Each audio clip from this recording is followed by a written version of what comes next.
Welcome back to the 17 News at Sunrise podcast, where we share your news on your schedule. Working in the spirit of the Golden Empire, this is 17 News at Sunrise. Good morning, and right here at 5 on Sunrise, Kern County on notice as daily reported cases of COVID-19 rise. More local restrictions appear imminent. We'll take a look at what that means for local businesses coming up. And families are changing their Thanksgiving plans as the pandemic wears on, and it's showing the annual holiday travel forecast. This morning, we want to know if the crisis is affecting how you'll celebrate this year.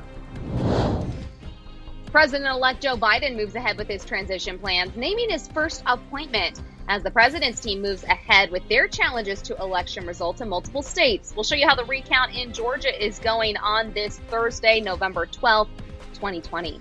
Good morning, 5 a.m. Good to have you with us. I'm Maddie Jansen, anchoring from here in home in Tehachapi this morning alongside Alex Fisher. And I got to tell you, it is a chilly start up here. I sit next to my weather station when I'm here at home, and it's 29 degrees to begin, which actually is a bit warmer, I think, than we've been the last few mornings. So I was going to say, I remember Kevin's forecast just a couple days ago, and it was a little cooler than that.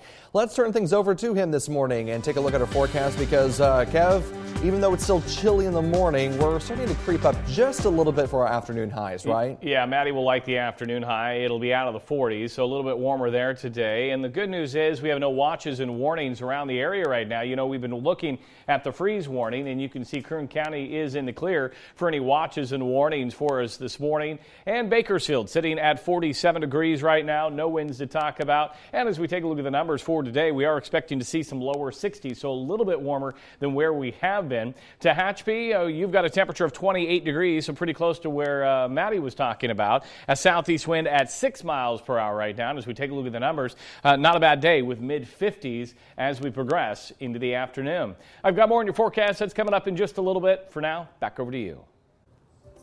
All right, Kev, thanks so much. This morning, we begin with another surge in coronavirus cases here in Kern County. For the last 3 weeks, our caseload has increased. Public Health announced another 208 new cases yesterday. Our daily average over the past week is about 130 people testing positive for COVID-19. Our cases have spiked about 100% in the last month. More than 35,000 people have tested positive since the beginning of this pandemic back in March. 38 people are in the hospital fighting more severe symptoms, and more than 9,000 people are at home and recovering, according to our health officials. 429 lives have been lost to this virus in Kern County since the spring. And with the increase in coronavirus cases, Kern County is officially on notice. We could move back into the more restrictive purple tier next week, and that means more restrictions for businesses. 17's Taylor Schaub joins us this morning with a breakdown of what our increase in cases could mean for our local economy. Taylor? Kern County is seeing an increase in cases, but so is the rest of the state, and that could put our county back in an economic limbo for several more months.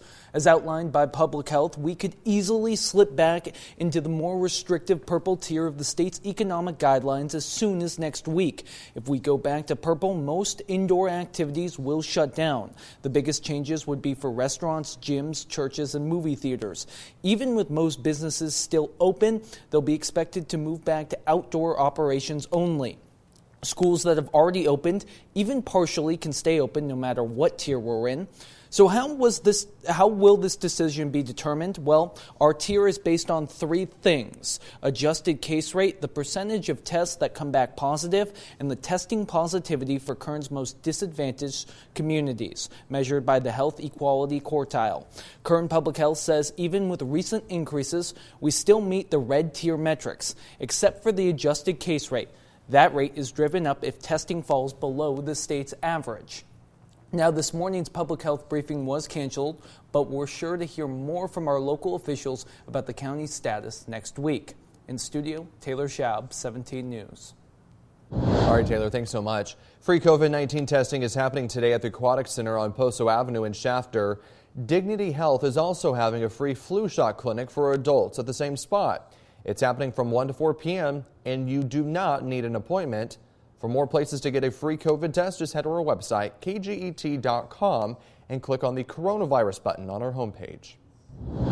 And a reminder, when everything gets back to normal, however that looks, You can enjoy an entire year of free events at Mechanics Bank Arena. They're still having a drawing where the winner gets 2 free tickets to every event next year. And all you have to do is take a coronavirus test. You can enter once for every test you take at BakersfieldCondors.com. The deadline to enter has been extended to December 31st. 17 Crime Watch this morning. We now know the name of a man who was killed in an officer-involved shooting that happened just an hour after another officer-involved shooting earlier this week.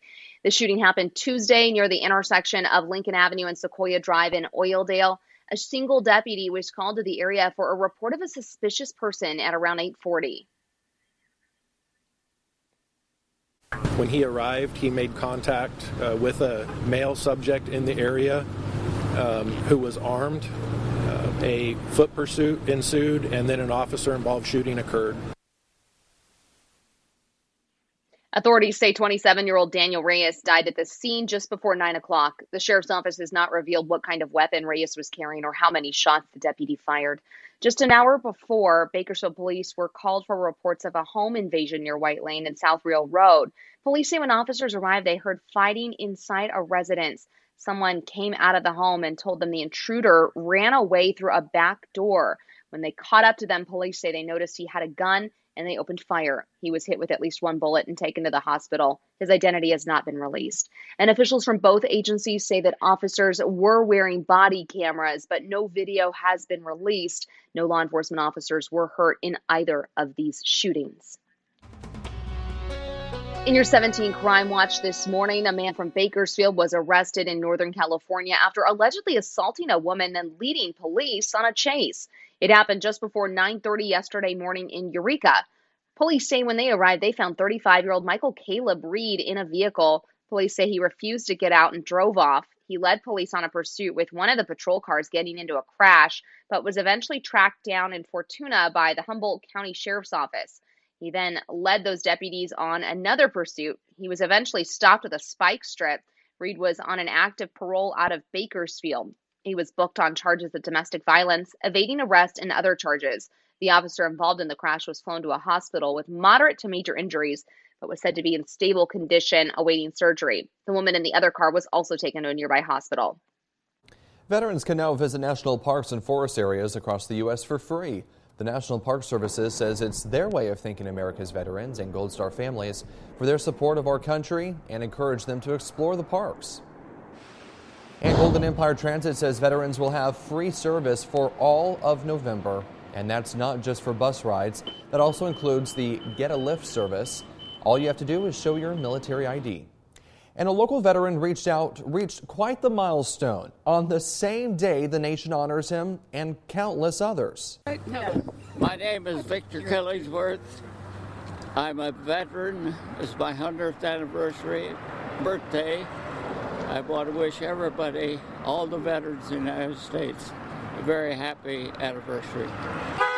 I want to say happy birthday to him as well. But yesterday on Veterans Day, World War II veteran Victor Killingsworth turned 100 years old, and he looks fantastic. And look at this. Dozens of locals came together to throw the veteran a big birthday parade. And the fun didn't end there. Killingsworth had family from all over the country fly in to celebrate his big day. Killingsworth says his secret to longevity is to read, take care of your health, and do things in moderation. And 17's Nicole Gitsky is sharing stories of veterans from here at home to across the nation. And you can watch Veterans Voices on Saturday. It's a 1-hour special happening from 3 to 4 p.m. right here on TV 17. Here at home, it's been fairly quiet. We haven't seen much in terms of weather. Again, last week we picked up some rain and things are falling apart with our next rainmaker. We're going to get to that here in just a second. 47 degrees in Bakersfield right now under a calm wind currently. Overall, yesterday was a nice day. We hit 62 degrees. 67 is our normal for this time of year. 88 is a record on this date set back in 1907. And as we take a look at the numbers right now, running into the 40s for the Valley. 30s for Pine Mountain Club, Frazier Park. Still chilly out of Tehachapi at 28, and we've got 40 out of Lake Isabella. Nothing to show you on the satellite and radar. A few high clouds drifting in overnight, but that's all we're going to see for our day here. Another nice day and even a little bit warmer. We're looking at 63 in Sacramento, Fresno at 64, mid to upper 60s down to the south into LA and San Diego. Not a bad day in Vegas at 66, and Phoenix comfortable at 73. Here's a look at our overall Pacific, and we've got some ridging in place right now. Again, a few high clouds with the disturbance just offshore, and then again we're going to be tracking a series of systems out of the Pacific Northwest dropping out of the Gulf of Alaska, and I want to show you our future cast, and I'm going to put it in motion. It's going to swing pretty quick, and you'll see very little moisture making its way into California, and even next week that system now looks like it wants to bring the moisture more northerly instead of closer to Kern County. So here's a look at what we can expect in terms of the rain. Very little, and in terms of the wind. I do expect the winds to pick up a little bit tomorrow as we take a look at our futurecast model, and you can see all of Kern County Friday into Saturday could get a little bit breezy around the area. So here's a look at your headlines. Mild temperatures through Sunday for us. Temperatures around 70 next week, so warm up. Breezy to windy on Friday, and the rain for now is going to hold off, unfortunately. As we take a look at the air quality, moderate with an AQI at 83 today. And here's a look at your forecast. We'll call for sunny skies, a northwest wind 5 to 10, comfortable 60s all around for us today in the valley. And then for the mountains, sunny skies, a northwest wind 5 to 10, 58 in Frazier Park, 53 in Bear Valley, 56 in Tehachapi. And for the Kern River Valley, we're looking at 60s today. And then for the desert, we're looking sunny, an east-northeast wind 5 to 10, and Mojave should be right near 63. Here's a look at the extended forecast for you. And tomorrow, high of 64. So very little change in the temperatures until next week. And look at Tuesday, partly cloudy, and yes, what a tease. We're going to be near 80 again. As we take a look at the mountain forecast, we'll be in the 50s through Saturday, and then a little bit warmer. And then next week, Monday, Tuesday, a few clouds around the area and right near 70. One thing to note, I did put the winds in there for tomorrow for the mountains and into the Kern River Valley. 60s hang on through Sunday, barely. And then Monday, Tuesday, Wednesday, we will be back into those 70s. So definitely a warm up next week with the lack of rain as it looks like right now. It looks like that is going to fall apart, and partially now it's because the ridge that's going to settle in over the Four Corners region is going to kind of help break that system that we initially thought would bring some rain our way. You know, it's so funny because we had such that sudden cool down, right? You know, that really dropped those temperatures. A little bit of a warm up though. Yeah, and you can see on that futurecast model that I was just showing a minute ago, as it tried to make its way into California, it kind of took a split, and that's because the ridge is going to hold out just east of us, breaking down any of that moisture heading into Kern County. Now that ridge could weaken, right, and then we have a better shot, but right now, staying dry. KGET Business Watch is brought to you by Grapevine MSP Technology Services, the Valley's leading IT service provider. Welcome back to your 17 Business Watch. Temp work is shaping up to be a lifeline for the millions of people who have lost jobs during the coronavirus pandemic. A new survey conducted on behalf of staffing firm PeopleReady found more than half of those taking temporary jobs have experienced job loss in the past month. And 3/4 are also looking for a full-time permanent job. But many are having difficulty finding one. The overwhelming majority of respondents said income from temp jobs has become critical in maintaining household budgets since the economic downturn. A recall alert to tell you about this morning as we head into the winter months. The company Yeti is recalling its mugs that have a magnetic slider lid due to burn risks. Apparently the lid can pop off when the mug is filled with hot liquid. So far, no injuries have been reported. Nearly 250,000 of those mugs are being recalled. And if you have one, you can send it back to get a refund. We have more information on our website, kget.com. It's hard to believe we are just 2 weeks away from Thanksgiving Day. And Liz McLaughlin has some tips for a delicious, smaller holiday meal and some tips to celebrate safely. It's a holiday nicknamed Turkey Day for a reason. But this year may not be all about the bird. I'm not cooking a turkey, but I'm going to make some prime rib. Many are mixing up the main meal as families scale down or skip traditional gatherings. This is the year of the side. Food and dining website Eater says comfort dishes like mac and cheese or mashed potatoes will get more of the spotlight this year. And they're seeing a surge in searches for Thanksgiving takeout. Thanksgiving is a great time to support restaurants that Really need your help. Restaurants struggling to make ends meet through pandemic restrictions are hoping to bring in business with offerings like individual holiday plates, meal kits, and even creative dishes such as Thanksgiving pizza. You can mix and match from various places and just have fun with it. If you're not cooking, you'll want to get a pre-order in ASAP. And whatever you decide to eat, medical experts stress safety in doing so. Each family is going to have to make a risk assessment.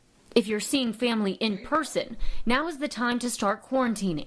Keeping the celebrations outside can also make a gathering safer. Oh, wow. Or skip the in-person meal and share dinner virtually over a video call. What we need to do is just buckle in, do the hard thing, which admittedly is not what anybody wants to hear right now, which is not go home for Thanksgiving. But tweaking holiday traditions this year may improve the chances of resuming them in 2021.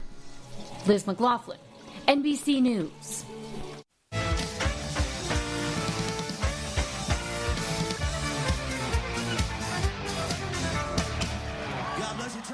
Welcome back. The Country Music Association Awards were held last night in Nashville. The show opened with a bang. Dierks Bentley, Jason Aldean, Ashley McBryde, and the brothers Osborne teamed up to honor the memory of Charlie Daniels by playing his biggest hit, The Devil Went Down to Georgia.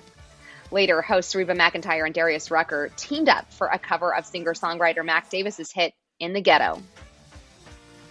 So he starts to roam the streets at night. He learns how to steal and he learns how to fight in the ghetto. In the ghetto. Charlie Pride received the CMA's Lifetime Achievement Award, and Jimmy Allen joined him for a duet of Pride's biggest hit, Kiss an Angel Good Morning. The 82-year-old was country music's first major black star, earning Entertainer of the Year in 1971. Kenny Rogers' memory was also honored with a performance of his hit, Sweet Music Man by Little Big Town. Also among the night's performers was female vocalist of the year, Maren Morris, who sang her hit, The Bones, which took single and song of the year. Male vocalist and album of the year, Luke Combs, also took the stage, as well as Entertainer of the Year, Eric Church. And the CMA Awards weren't the only big moment for country music this week. We caught up with the Bakersfield man who is continuing to climb his way toward the top of NBC's The Voice.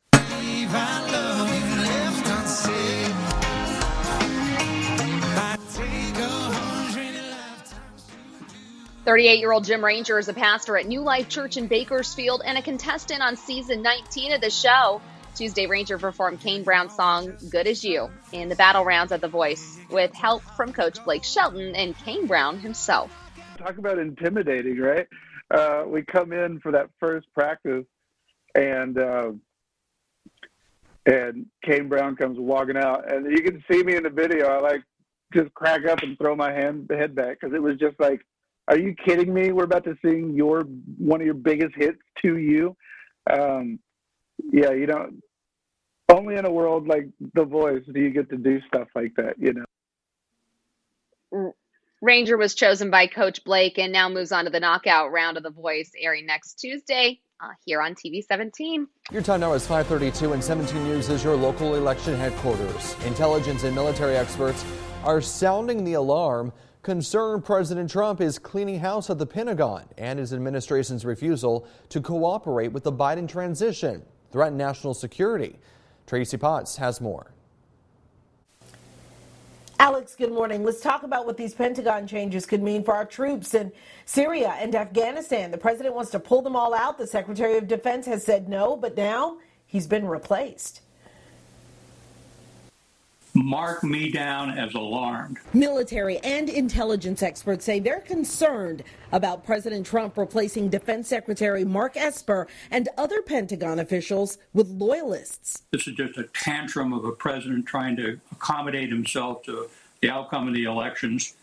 This is some crazy thinking going on inside that White House. We are in a risky situation right now. Are sowing discord. They're sowing division. They are doing Russia and Iran's work for them. On Capitol Hill, one Republican says he'll act to ensure President-elect Joe Biden starts getting confidential daily briefings. If that's not occurring by Friday, I will step in. The Trump campaign continues to pursue lawsuits and recounts. Georgia is reviewing every ballot by hand. This will help build confidence. Recounts typically only change a few hundred votes. Biden leads Georgia by 14,000. In Pennsylvania, the Trump team is challenging 10,000 ballots that arrived after Election Day. Biden is winning there by more than 50,000.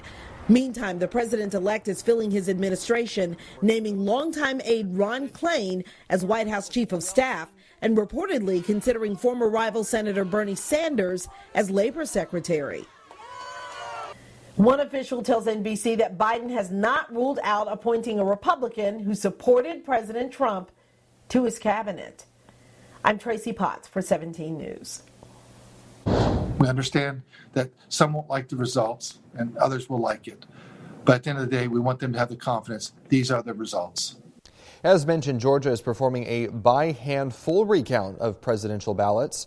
Georgia Secretary of State Brad Raffensperger says the state will work with county officials to complete that recount by the November 20th certification deadline.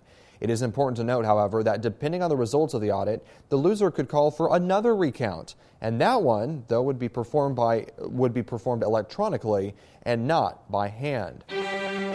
Working in the spirit of the Golden Empire, this is 17 News at Sunrise. The 17 News at Sunrise podcast is a production of KGET and Nexstar Media Group. For more on all of the headlines in today's show, head to kget.com.